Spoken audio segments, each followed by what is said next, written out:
Welcome back to Bitcoin Season 2. The following conversations were recorded live at Inscribing Nashville behind the stage at the Blockspace studio. We were super happy to partner with Inscribing Atlantis on this conference series and feature extended, unscripted, off-the-cuff conversations with some of the headlining guests of that conference. Make sure to subscribe to the new Bitcoin Season 2 YouTube channel. Bitcoin Season 2 is the handle, and check out other Blockspace media content, in particular the Gwart Show and the Mining Pod. If you aren't already, head to blockspace.media to subscribe to our newsletter featuring Ordinals, runes, Bitcoin mining, Bitcoin tech content, and insights. We are doing a lot of cool stuff in that newsletter over the coming couple months. And make sure to check out the Blockspace social media. We will be announcing some things, including a conference here very soon. But without further ado, let's get to this interview. Okay, so I've got Casey and Parker Day here in Nashville, in the back rooms of Inscribing Nashville. Welcome to a Bitcoin conference, Parker. Is this your first Bitcoin conference? It is my first Bitcoin conference. I've been to NFT events like in the height of like 2021, early 2022 in LA. So it's like same vibe, but less chilling. Believe it or not. Yeah. Yeah, somehow, they really stretched the term self-promotion during those NFT years. Oh yeah, it was wild. Yeah. It was like rabid and ravenous. Yeah. Yeah, so now it's clean slate, new leaf, Ordinals. It's on Bitcoin, the pure, the good blockchain. Coming home to Daddy Bitcoin. Yeah. You know? Yeah. I was going to say the mother. Mother Bitcoin. Yeah. Matron. Yeah. Our Lady of Bitcoin. Yes. Yeah, so was that your first entrance into digital art, or how did you get here? You shot a bunch of stuff on film, but how did you find yourself at an NFT conference in 2021?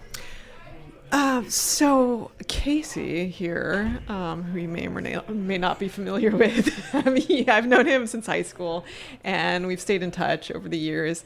And in 2017, when I had my first solo show, concurrently, CryptoPunks was unleashed on the world, and Casey was like, "Hey, Parker, have you heard about this thing, CryptoPunks and crypto art? Like, I think there might be an opportunity here for your art." And I was like, I don't know. Like, my art is so analog. It's from a whole different world, like this traditional art world. I don't know if there's really like any interest. I don't know if it's the right platform. So I kind of like missed that opportunity. But then in 2021, I minted my first NFT on Foundation, and do you know the artist? That's the Sarah Show, Sarah Zucker. This sounds familiar. I was tangentially following NFTs at the time. Yeah, so she's an amazing artist. I mean, she's still working. She does like really cool like VHS kind of mashups, and it's very cool. But she like collected my first work, and she's like such an amazing artist in the digital art space. But yeah, then like I remember in 2021 when I minted that, I was like talking to you about like, how do I get in touch with collectors? What do I do? And you encouraged me to go buy an iPod Touch so I could get Clubhouse because I had an Android too. Samsung phone. Oh yeah, okay. Yeah, me too. I don't know if you remember that. I don't remember this at all. Did that work? Was that good advice? It was, because Clubhouse was like it before Twitter Spaces. So Nice. it was just like corny. I like bought this iPod Touch from a pawn shop. I almost did the exact same thing, actually. Yeah. And then Twitter Spaces took off by the time Yeah. That happened Clubhouse very on fast. Android, yeah. Yeah. And then there was this wonderful photography NFT platform called Quantum that Justin Aversano launched. And he famously sold like an NFT with a physical art collection of his photographs with Christie's.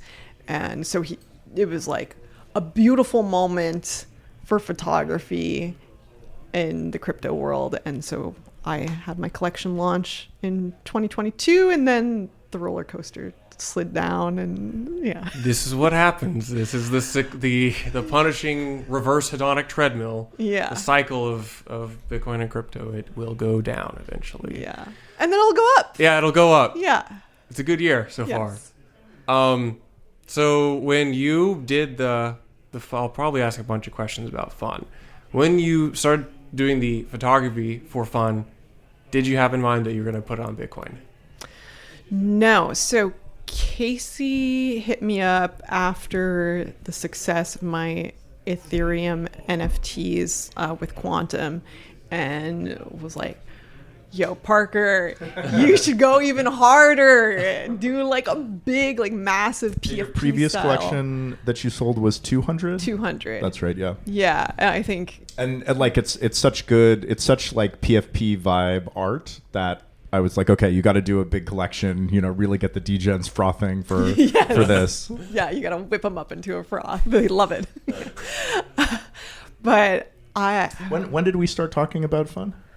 it had to have been early 2022. Yeah, so I had just started working on Ordinals, and like I was like, it would be really cool if what Parker did wound up on Bitcoin, but I thought it was such a remote possibility that it would make sense. Like one, it would take a long time for it to even exist and be a platform that could be done on it, and also, I'm like ideologically aligned with Bitcoin, but I'm also, there are like financial considerations, and I wouldn't want to push Parker towards something just because I was like ideologically aligned and then nobody cares. So the technology had to come through, and then also the market had to come through. So it was completely not even in the calculus at the very beginning. Totally. Yeah, so he was the patron of the arts and facilitated the production of this. But really, like, Casey just gave me carte blanche in the creativity, and it's just like, yeah, go wild. Yeah. And so I spent like 2 years shooting this thing. So this was not just one frenzied day at a studio. No! Oh god, does it this look is the- like it? Well, I don't know. There's a lot of props, a lot of chaos. There's a Yeah. lot going on. Yeah, no, it was 2 years. Also, I got pregnant and had a baby, so there was life Things going on. coming through Yeah. and intervening. Yeah. So meanwhile, like, you were working on Ordinals, and then all of a sudden it was like inscriptions were a thing. A thing suddenly, yeah. Much to my surprise. And a big thing at that. Because, like, I feel like we should have had the conversation earlier about putting it I on mean, if we could have Bitcoin. launched fun on day one of inscriptions, me and Parker would both be on our like private islands right now. Right. Yeah. Ordinals would have never been finished. Yeah, absolutely. Yeah, so I guess at what point did you revisit this conversation? Ordinals kicked off. You had to be heads down, keeping it from catching fire, and so it could eventually get adopted throughout the ecosystem. But like, when did you guys kind of reconnect on this and say, let's actually put fun on chain? Let's do this. I don't remember, like mid 2023 was when it was like, okay, this is clear that this is like an actual platform. We should do it on Bitcoin.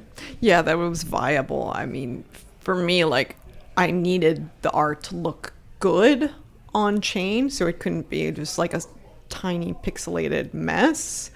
And it needed to be like in a tidy collection with the attributes and everything. So yeah, I mean, you somehow were the wizard to compress the files in a beautiful way. I don't know what secret 'cause these sauce are very you put high into fidelity, it. Yeah. and it's many blocks worth. Yeah, I think it's 2023 full blocks worth of photos. It's 95 megabytes. Yep, 95 megabytes. So it's 1,000 photos. The average size is 100 kilobytes. They use the AVIF file format, which is it's a still image format, but it's based on the AV1 video codec. And yeah, I just tried a bunch of different formats, and AVIF seems to be the one that looks the best. It turns out that AVIF, because it is a video format, it actually has special features in the compressor for accurately representing film grain. Because one of the if you're encoding a bunch of, so like random noise is the enemy of image compression, right? If you have random noise, it's just not going to compress very well at all. And that's why sometimes you'll see on like TV broadcasts, like it's a game show and then it looks pretty good. And then all of a sudden the confetti comes down and then it looks like ass because the confetti is just random noise that it's trying to compress. And so because people compress film all the time with video compressors, AV1 has like a special like mode where it like notices that like, okay, this isn't just random noise, this is film grain. And I think that's one of the reasons why it does so well with the photographs in Fun. Yep.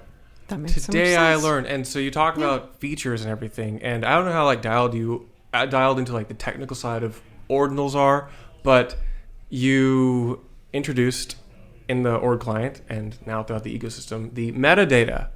Indeed, angle. yes. And you utilize this. I think it's sorely underutilized across the ecosystem, but it helps catalog and define the collection. Yeah. Talk to me about a bit about this. Yeah, well, okay, so in conceiving of the collection, there was the kind of PFP formula, Yeah. right? So I knew that there would be 100 models, each performing 10 different emotions. So the variables were the mood, the props, the background, and their astrological sign, which is just like a little fun fact of the actual model in there. So artistically, that was amazing for me because it like spoke to identity creation being this thing that you can just like have a recipe for. And because like I like to speak to kind of the unreality of our personal identities that we project into the world. You know how like we can change our persona like we change our clothes. Yeah. Like It's like designing a video game character. yeah. So because that was like the formula from the outset, it was like, okay, this needs to be data that we can that can be used to sort through the collection later on. So yeah, I don't know. I guess you can speak to the. It's metadata key value store, you know. Yeah. So I think that was one of the things that I knew that I needed to do before we could do Fun. Also parent child. Yep. What else? I don't know. It's on the Daddy Please sat, which is named sats. I think are severely undervalued. Super undervalued. They're technically one of so ones. Cool. Absolutely one of ones, and they form a namespace, and people love namespaces. Everything in crypto is somebody inventing a new namespace. Yeah. So yeah. Where did Daddy Please come from? So I wanted some good sats to put the skulls onto that I originally did, and so I went to Danny Deasy and Vibes God and their sat traffickers, and I was like, yo, send me like a list of your dankest sats, and I picked out of the list, and Daddy Please was one of the sats, and I didn't wind up using it for the skull, but then you liked it, and so we used it for the parent of the collection. Loved it. Yep. Yeah, he emailed me like a list of 40 different ones that he had, and I just kind of like scrolled through them and was like, Daddy Please. Yeah. I mean, obviously it's like parent child, like, so it makes sense. It's not just kind of nasty sounding, but it is. But both. I mean, you are you've got a bit of some spicy imagery in there, which is turned into a whole. I was impressed. Like really soon after I inscribed them, Ord.io added their like NSFW tag, so they show up blurred when you go to Ord.io. Did I do that? It doesn't stop there. Are you? Do you want to chat about the satanic panic? Which roiled through the Ordinals ecosystem. I love that. Yeah, are we worshiping Satan in the VIP room? Unfortunately, not. Yeah, I mean, everybody is so like. I mean, like, it's the the toxic maxis. They just kind of look for anything. So they're like, oh, Casey, he like worships Satan. He fucks dogs, like all this shit. So yeah. Just just leave it up for open to interpretation. Highly overblown, unfortunately. And pedophiles. They said like we were pedophiles or something. Really? Okay. Yeah, you didn't catch that? Because of the baby prop? Because of the baby prop. Which is not a real baby. Not a real baby. Also, I was pregnant with a real baby at the time. So it's very funny. And it was like, every time I used that baby as a prop, it like made me feel funny because like I was, becoming a mother. And I think it's good when art kind of provokes a response, an emotional, guttural response. And then like how that's processed in the mind of the viewer is theirs. I would say like the art doesn't just begin and end with me. It's like it's a communication. And so the viewer is where it finds its culmination. So yeah, the people who think that it's like demonic and pedophile trash, like maybe they should think about like why they're seeing through that lens. It does. It's somewhat of more of a mirror than it is a... Yeah. And there is like a devil character and stuff, but like I'm talking about ego. And I don't know, egos can be kind of devilish, right? Like it's like an overblown expression of self just is... I don't know how to say it. See, I make art. I make images because I can't articulate certain things, and I'm trying to explore them. And I think that's what we should do as artists, and not always have all the answers. And then the work changes over time too, and how it's perceived. And so I just make it and let it live how it may live. And it's immortalized on Bitcoin. Yeah. Who are the subjects in the fun collection? Well, us two, for starters. There's 100 models. The main collaborators are all models in it. So us, my makeup artist Eden, my assistant Arias, and then just like a bunch of amazing people I found in LA. How did you find them? Mostly Instagram and friends of friends, people I photographed before that I knew would fit with the vibe. The hardest part was finding people who could actually act to some degree. Like bad acting is definitely encouraged, but still you gotta be able to like be out there. And I only shot like 6 or 8 frames of each photo because I'm shooting film. So I had to nail it. They had to nail it. So I got a lot of like actors and comedians who were awesome. There's actually some like social media heavy hitters in there. Like when I was going through on fun.film, the website, fun.film, the website. Fun.film, that's the domain. There's also a lot of the models have their Instagram profiles linked on the website. And a lot of them have like massive social media followings. Yeah. And like Daniela Pineda, she's an amazing actress who's in Jurassic World. So there's a lot of great comedians. Yes. Wait till we activate them for the full fun.film social media shilling campaign. Yeah, totally. Yeah. And then there's Butternut, who's like the biggest celebrity of all. I don't know who that is. That's Parker's cat. Yeah. So okay. Yeah, you can see Butternut. Butternut is listed as a prop, which is sort of, unfortunate. But you can see Butternut grow up if you sort by the Butternut prop.